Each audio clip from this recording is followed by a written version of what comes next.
So when you think about the structure of the triangle, the people that invested more in their lives and educated themselves, they kind of like pulled their bootstraps together and created something, like used their, you know what I'm saying, like they used their imagination a lot.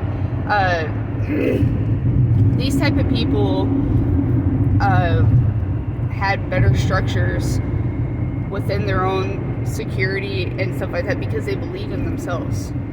So then, them believing in themselves, them having these goals and determination made it to where over generations their family was also able to fulfill their structures, their triangles. And as that carried along, it got stronger and stronger.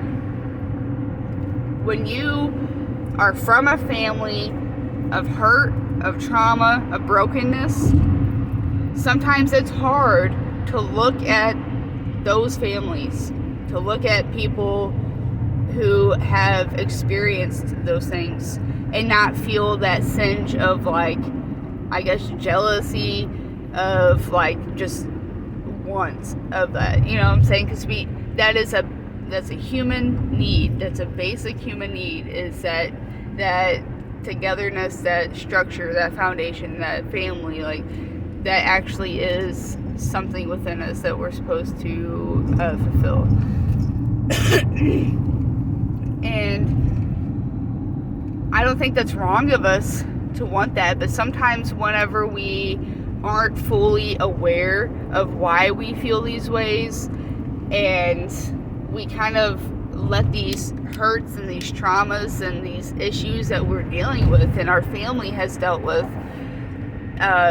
weigh on us to a point to where we feel negative about our lives, ourselves, our families, it makes it to where we look at these other things negatively. So I seen that a lot within like my dad's generation. So I feel like that generation didn't get, a lot of those past generations didn't get a lot of attention because the country was still building to the point to where everybody for years and years and years now have always worked all day and had to figure out what to do with their kids. Okay, that's not a new thing, I'm sorry, but things in the United States have not really changed much. Okay, guys, we just were taught that it was different and that there are better options out there, but that's not better options that's available for everybody. So, you know,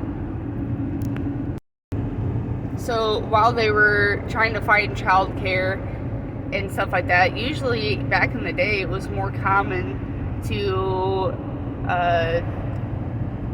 kids would run around and do whatever the hell they wanted to. So like, again, I use my dad's generation as an example because I feel like that was a generation that really did whatever the fuck they wanted to the most. They rebelled the most. They did the most. And then my brother's generation took it a little further with harder drugs and yada yada, you know. So like, I mean, that shit's been around, but I feel like it was cries for help. Like, for real. When you look at it, it was because these people wanted attention. It was because they wanted something fulfilled within them that they weren't getting, so they were filling this void with all these extra things.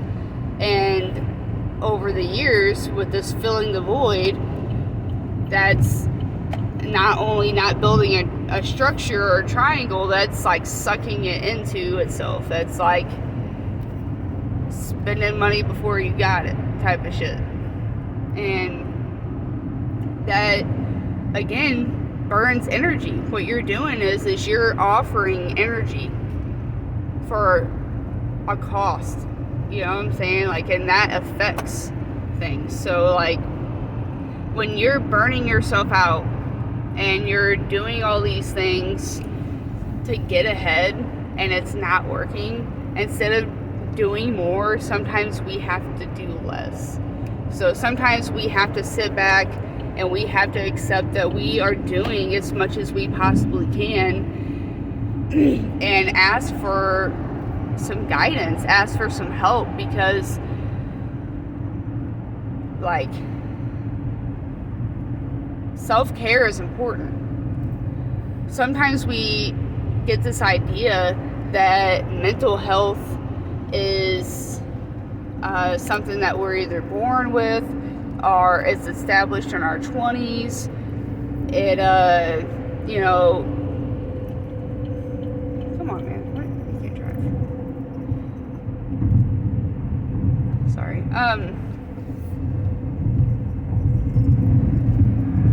Okay, so mental health, you know, it's established in our 20s, you know, all this extra stuff of nothing can happen to me, I'll never suffer from anything because I'm so strong-minded and yada yada.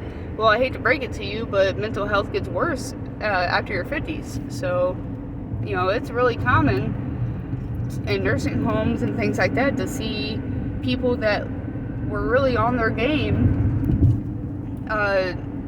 not be on their game so much. And things that affect you emotionally and mentally are going to affect you physically if you continue to hold on to them. So it is important to learn techniques to, you know, release these things, to clear your energy, to set yourself, you know, to a good mindset.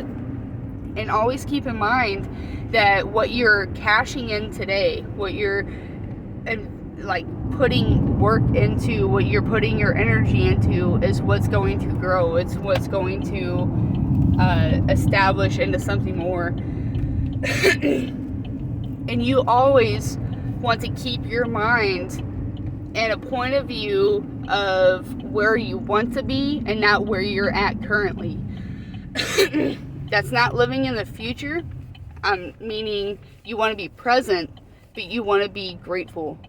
You want to be happy. You want to be joyful. You want to keep the mood light, because these are feelings that you're going to want in the future. These are feelings that if you invest into and you surround yourself by, they're going to grow into more.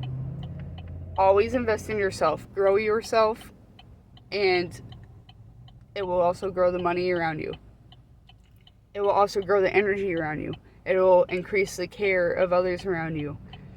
Okay? All these things are reflection. They're all connected. So take time today for yourself. And take time to also show the people that you care that you actually care. That doesn't mean to not set boundaries, and that doesn't mean to people please. That means to just simply be there. Be present. Educate yourself.